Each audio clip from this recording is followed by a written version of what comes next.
देखो, कार लेना एक बड़ा डिसीजन होता है, लेकिन इंडिया में ज्यादातर लोग ये डिसीजन लॉजिक से नहीं बल्कि पॉपुलैरिटी से लेते हैं। जो गाड़ी ज्यादा दिखता है उनके लिए वही सेफ चॉइस बन जाती है, जो कुछ हद तक तो ठीक है। पर इस चक्कर में ना लोग कुछ ऐसे कार्स को इग्नोर कर देते हैं जो बिकती तो कम है पर लॉन्ग टर्म में ज्यादा वैल्यू और ज्यादा सेटिस्फेक्शन दे सकता है। सो अगर आप कार लेने की प्लानिंग कर रहे हो तो आज की ये वीडियो आपके लिए काफी इंपॉर्टेंट है, क्योंकि आज मैं आपको 10 ऐसे अंडररेटेड कार्स के बारे में बताने वाला हूँ जिससे हो सकता है कि आप कुछ पैसे भी बचा लो और अननेसेसरी 5-6 महीने की वेटिंग पीरियड भी अवॉइड कर दो। तो सबसे पहले शुरू करते हैं B2 सेगमेंट के सिडान से और फिर धीरे धीरे हम D सेगमेंट तक जाएंगे और साथ ही मैं हर एक कार की कॉन्स भी आपको बताते जाऊंगा, क्योंकि कोई भी कार जो है वो देखो 100% परफेक्ट नहीं होता। और हाँ, ये जो वीडियो है ये कम्प्लीटली रिसर्च और मेरी खुद की एक्सपीरियंस पर बेस्ड है और इस वीडियो का मेन मोटिव आपका पैसा और टाइम दोनों बचाना है। सो इसीलिए इस वीडियो को एज ए गाइड के तौर पर ही देखें और कोई भी गाड़ी खरीदने से पहले अपनी ओर से रिसर्च जरूर करें। तो शुरू करते हैं वीडियो को।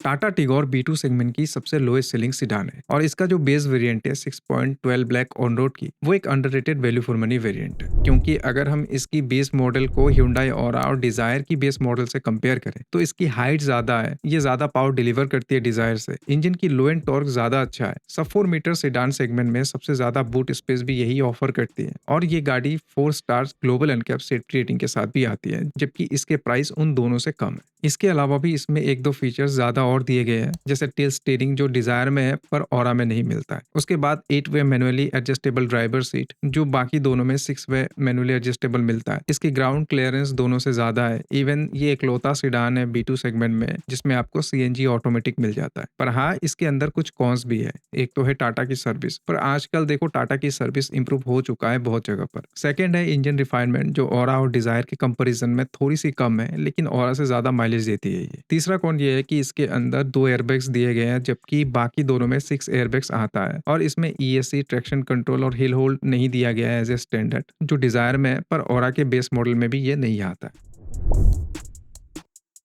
उसके बाद B2 सेगमेंट में सेकंड अंडररेटेड सिडान है होंडा अमेज। देखो, अगर हम अंडर 10 लाख एक bullet proof reliable petrol engine की बात करें तो होंडा 1.2 लीटर VTEC से बेटर मुझे नहीं लगता है कि कोई है। पर उस हिसाब से जो इस गाड़ी को सेल्स मिल रहा है वो बहुत ही कम है, स्पेशली अगर हम डिजायर से कंपेयर करें तो। होंडा अमेज की जो बेस वेरिएंट है V, वो 8.51 लाख ऑन रोड कॉस्ट करती है और मेरे अकॉर्डिंग इस रेंज में बेस्ट वैल्यू डिलीवर करती है ये वेरिएंट, फिर चाहे इंजन रिफाइनमेंट की बात करें या लॉन्ग टर्म रिलायबिलिटी की। वहीं अगर किसी को ऑटोमेटिक चाहिए तो इस केस में इसकी जो VX CBT वेरिएंट है वो ज्यादा वैल्यू फॉर मनी है, क्योंकि अगर V से आते हैं VX पे तो 64,000 ज्यादा देना पड़ता है, लेकिन इसमें आपको 15 inch alloy wheels, TPMS, automatic climate control, defogger, LED fog light, reverse parking camera with guidelines जैसे फीचर्स मिलेंगे, जिन्हें अगर आप आफ्टर मार्केट करवाने जाओगे तो 45 से 50 हजार रुपए आपके लग ही जाएंगे। तो उससे अच्छा है कि आप कंपनी फिटेड पर ही जाओ, क्योंकि इसमें आपको ऑटोमेटिक क्लाइमेट कंट्रोल भी मिल जाएगा जो आफ्टर मार्केट करवाने में बहुत तामझाम करना होगा। लेकिन जब बात मैनुअल की आती है तो इसका जो VX वेरिएंट है वो थोड़ा ज्यादा महंगा लगता है V से, क्योंकि VX मैनुअल V मैनुअल से 1,08,000 ज्यादा कॉस्टिंग करता है। सो यहाँ पर आफ्टर मार्केट जाना ही बेहतर है इन माय ओपिनियन। हाँ, ऑटोमेटिक क्लाइमेट कंट्रोल नहीं मिलेगा, पर देखो पैसा भी तो आपका बच रहा है। खैर देखो, ये टोटली आपके ऊपर डिपेंड करता है आपको कौन सी वेरिएंट चाहिए। हाँ, एक प्रॉब्लम है होंडा के अंदर रिसेंटली नोटिस में आया है और वो प्रॉब्लम इनकी डीलरशिप फिटेड CNG के साथ आया है, जिसके ऊपर ये वीडियो है। तो एक बार इस वीडियो को जरूर चेकआउट कर लेना और मेरा रिकमेंडेशन रहेगा कि आप होंडा की CNG मत ही लो। अगर आपको CNG चाहिए सिडान के अंदर तो आप डिजायर के साथ जाओ, उसमें आपको ये सब झेलना नहीं पड़ेगा। सो अब बढ़ते हैं हैचबैक्स की तरफ और सबसे पहले B सेगमेंट की बात करते हैं एंड उसके बाद हम B2 सेगमेंट पर आएंगे। देखो, जो सबसे पहली अंडररेटेड हैचबैक है आज के समय वो है सुजुकी की इग्निस। इसके पिछले एक साल में सिर्फ 22,326 यूनिट सोल्ड हुई है, जबकि इसके कंपटीटर टियागो की 75,664 और i10 न्योस की 58,708 यूनिट सोल्ड हो चुका है। सेकेंडली, अगर हम अंडर 6 लाख एक हैचबैक की बात करें तो इसकी जो बेस वेरिएंट है वो मुझे ज्यादा वैल्यू फॉर मनी लगती है in compare to Tata Tiago और Hyundai i10 न्योस, बिकॉज इसके अंदर आपको 4 सिलेंडर इंजन मिलता है जिसकी पावर डिलीवरी बहुत अच्छी है, रिफाइनमेंट के मामले में टियागो से बेटर है और माइलेज के मामले में ये i10 न्योस से बेटर है। और इग्निस की जो ये बेस वेरिएंट है ये टियागो की सेकंड बेस XM और i10 न्योस की बेस वेरिएंट से सस्ती है। प्लस आपको इस गाड़ी के साथ एक अच्छा आफ्टर सेल सपोर्ट भी मिलता है इन कंपेयर टू टाटा, और अगर आप अच्छे से बातचीत करोगे तो डिस्काउंट भी निकाला जा सकता है। इवन ऑटोमेटिक की भी बात करें तो सबसे कम पैसों में आने वाली हैचबैक इग्निस ही है। और इसके अलावा इग्निस की जो जीटा मैनुअल है वो इस सेगमेंट में सबसे ज्यादा फीचर्स ऑफर करता है, सबसे सबसे कम प्राइस पर प्रॉब्लम ये है कि इग्निस के अंदर टियागो जितनी सेफ्टी नहीं मिलती है। पर देखो ये जो गाड़ी है ना, ये हाईवे पर घोड़ों की तरह तेज भगाने के लिए नहीं बना है, ये सिटी में चलाने के लिए बनाया गया है। सेकंड जो कॉन्स है वो ये है कि इसमें आपको छोटा फ्यूल टैंक मिलता है इन कंपेयर टू टाटा और i10 नियोस।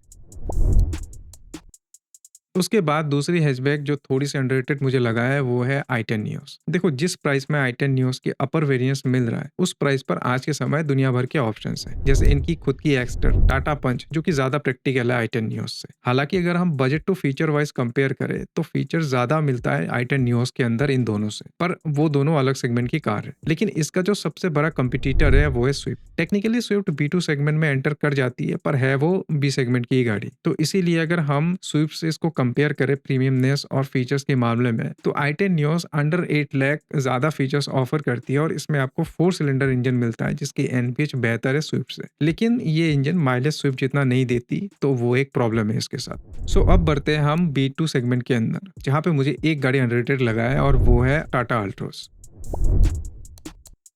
देखो टाटा अल्ट्रोज जो है वो सबसे कम सोल्ड होने वाली प्रीमियम हैचबैक है और इसको मैंने अंडररेटेड लिस्ट में इसीलिए रखा है क्योंकि ये इकलौता प्रीमियम हैचबैक है जो 10 लाख के अंदर डीजल इंजन लेकर आता है। प्लस जो फीचर्स इसके प्योर वेरिएंट में ऑफर किया गया है उन सब के चलते ये एक वैल्यू फॉर मनी कार बन जाती है उन लोगों के लिए जिनकी रनिंग बहुत ज्यादा है और हाईवे पर ज्यादातर टाइम वो चलाते हैं। इवन अगर पेट्रोल के अंदर भी अगर आप हैचबैक लेने की सोच रहे हैं और 60% या उससे ज्यादा हाईवे यूसेज है, तब भी अल्ट्रोज एक बेहतर ऑप्शन है i20 और बलिनो से, क्योंकि गाड़ी सेफ भी है और ज्यादा माइलेज भी देता है i20 से। हाँ, इसके अंदर भी कॉन्स है, जैसे ग्राउंड क्लियरेंस कम मिलता है इन कंपेयर टू बलिनो और i20। सिटी में चलाने के लिए इससे अच्छे ऑप्शंस है like Baleno, Glanza. Plus Altroz Baleno से थोड़ी कम माइलेज देती है इन सिटी। सो अब तक हमने सिडान्स और हैचबैक्स को पूरा कवर कर लिया। अब आते हैं हम सबसे डिमांडिंग सेगमेंट एसयूवीज पर। तो सबसे पहली जो एसयूवी या क्रॉसओवर जो भी कहे आप, मुझे अंडररेटेड लगी है वो है सिट्रोएन C3 की बेस वेरिएंट। देखो इसके मेन कंपटीटर टाटा पंच और एक्स्टर है, लेकिन जिस प्राइस में ये कार ऑफर किया है सिट्रोएन ने, मेरे अकॉर्डिंग ये बेस्ट वैल्यू फॉर मनी है। इसकी प्राइस सिर्फ 5.65 लाख ऑन रोड पड़ती है इन दिल्ली। तो ऐसे में अगर आप 6 लाख की बजट लेकर चल रहे हैं तो आराम से इंफोटेनमेंट सिस्टम और छोटी मोटी एसेसरीज वगैरह बची हुई पैसों के अंदर आ जाएगा आफ्टर मार्केट। और सबसे बड़ी बात यह है कि आपको एक बी सेगमेंट की हैचबैक वाली प्राइस पर एक कॉम्पैक्ट एसयूवी मिल जाएगी जिसमें आपको ज्यादा स्पेस मिलेगा, ज्यादा पावरफुल इंजन मिलेगा। और इसीलिए मेरा मानना है कि इसकी सेल्स और बढ़नी चाहिए। बस कंपनी को अपनी डीलर नेटवर्क और सर्विस सेंटर्स एक्सपेंड करने होंगे और लोगों को ये ट्रस्ट दिलाना होगा कि आप गाड़ी खरीदो, सर्विस आपको फर्स्ट क्लास मिलेगी। उसके बाद जो अंडररेटेड एसयूवी लगा है मुझे वो है निसान की मैग्नाइट, जो एक प्रॉपर सब 4 मीटर कार है। इसकी मंथली सेल्स 1500 से लेकर 2000 यूनिट्स की होती है, पर मेरे हिसाब से ये नंबर्स 3000 से 3500 तक जाना चाहिए, क्योंकि ये एकलौता ऐसी सब 4 मीटर कार है जिसके ऑटोमेटिक वेरिएंट सिर्फ 7.10 लाख ऑन रोड तक आ जाती है और मैनुअल तो 6.22 लाख ऑन रोड से मिलने लगता है। प्लस अगर आपको सीएनजी चाहिए वो भी 6.94 लाख ऑन रोड से अवेलेबल है और ऊपर से इसमें आपको सीएनजी विद ऑटोमेटिक ऑप्शन भी मिलता है सिर्फ 7.76 लाख ऑन रोड प्राइस पर। हाँ, ये कार मेनली सिटी पर्पस के लिए है क्योंकि पावर फिगर्स कंपटीशन के मुकाबले बहुत ही कम है, लेकिन इसमें आपको सेफ्टी भी मिलता है 5 स्टार इन एडल्ट और 3 स्टार इन चाइल्ड। सो ऐसे में ये कार उन लोगों के लिए परफेक्ट है जिन्हें 60% या उससे ज्यादा सिटी में चलानी है, बढ़िया फ्यूल इकोनॉमी चाहिए, दम घुटने वाली ट्रैफिक में चलाते हैं, ऑटोमेटिक चाहिए विद सीएनजी, प्लस बजट भी बहुत टाइट है।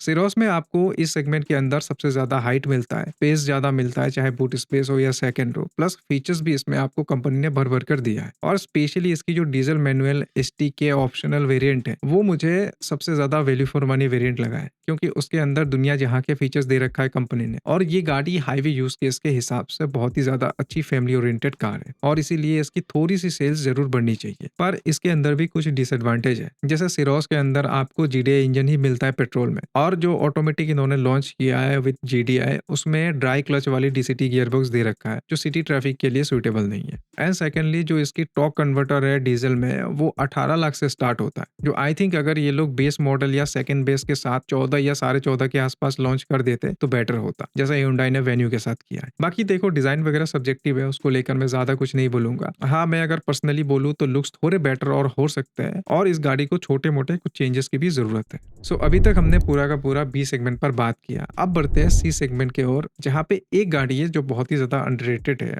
और उस गाड़ी का नाम है होंडा एलिवेट। देखो होंडा एलिवेट की जो इंजन है वो सी सेगमेंट में जितनी भी नेचुरली एस्पिरेटेड इंजन आता है उनसे ज्यादा पावर प्रोड्यूस करता है। प्लस इसकी रिलायबिलिटी टॉप नॉच है। और होंडा एलिवेट 0 to 100 में इस कैटेगरी के अंदर आने वाली जितने भी नेचुरली एस्पिरेटेड इंजन है उनमें से सबसे फास्ट है। इसके अलावा होंडा एलिवेट के अंदर आपको हर एक फीचर के लिए अच्छी फीडबैक वाली बटन दिए गए हैं और प्रीमियमनेस के मामले में ये गाड़ी टॉप नॉच है। चाहे लॉन्ग टर्म ओनरशिप की बात करें या मेंटेनेंस की, ये सब कुछ बढ़िया मिलता है इस गाड़ी के साथ। लेकिन प्रॉब्लम ये है कि होंडा इनकी मार्केटिंग अच्छे से नहीं करता है, कस्टमर फीडबैक पर होंडा काम नहीं करता है और आफ्टर सेल सपोर्ट कहीं ना कहीं होंडा की थोड़ी बहुत लूज होते जा रहा है। तो अगर आप एनए इंजन की प्लानिंग कर रहे हो और सी सेगमेंट की गाड़ी लेना है तो एक बार इसकी टेस्ट ड्राइव जरूर करके देखना, क्या पता आपको पसंद आ जाए। सो नाउ अब बात करते हैं लास्ट कार की जो डी सेगमेंट की एसयूवी है और जिस प्राइस पॉइंट पर वो गाड़ी मिल रहा है उस हिसाब से इसकी सेल्स नहीं हो रही है। जी हाँ, मैं बात कर रही हूँ एमजी हेक्टर की। देखो एमजी हेक्टर की मंथली सेल्स 2000 यूनिट्स के आसपास ही है, लेकिन जिस प्राइस ब्रैकेट पर ये गाड़ी मिल रही है और जो फीचर्स ये ऑफर करता है उस हिसाब से इसकी सेल्स एटलीस्ट 3000 के आसपास होनी चाहिए। और ये मैं इसलिए कह रहा हूँ क्योंकि इसकी जो सिलेक्ट प्रो वेरिएंट है वो इंटरेस्टिंगली सी सेगमेंट में आने वाली कार्स की अपर वेरिएंट्स की प्राइस पर मिल रहा है। तो अगर आपको एक ऐसा कार चाहिए जिसमें बूट स्पेस बढ़िया हो, फीचरलेस हो और रोड प्रेजेंस चाहिए विद प्रैक्टिकलिटी, तो ये गाड़ी आपके लिए परफेक्ट है। देखो ये गाड़ी बिकती इसीलिए नहीं है क्योंकि चाइनीज का धब्बा लगा हुआ है इसके साथ, पर ट्रस्ट में बहुत ही वैल्यू फॉर मनी गाड़ी है ये। इसकी जो इंजन है वो जीएम और एमजी की पेरेंट कंपनी एसएआईसी ने मिलकर जॉइंट वेंचर की तहत डेवलप किया और इंटरनेशनली ये इंजन शेवरोलेट कैप्टिवा में भी आता है। और इस इंजन की रिलायबिलिटी को लेकर अब तक कोई भी मेजर इशू रिपोर्ट नहीं किया गया, जबकि ये मिडिल ईस्ट की गर्म देशों से लेकर नॉर्थ अमेरिका जैसी इंडियन क्लाइमेट वाली कंट्रीज पर भी चल रहा है। हाँ, ये इंजन डी सेगमेंट में आने वाली जितनी भी गाड़ी है उनसे कंपेयर करें तो कम पावर डिलीवर करता है, लेकिन सी सेगमेंट में जितनी भी इंजन है उनको जरूर पछाड़ देता है। मतलब कि ये सी और डी सेगमेंट की बीच की गाड़ी है। अगर आपको सी सेगमेंट की प्राइसिंग पर डी सेगमेंट वाली कार चाहिए then you should go for it. तो ये रहा आज का वीडियो। कमेंट में अपनी ओपिनियन जरूर देना। मिलते हैं अगली वीडियो में।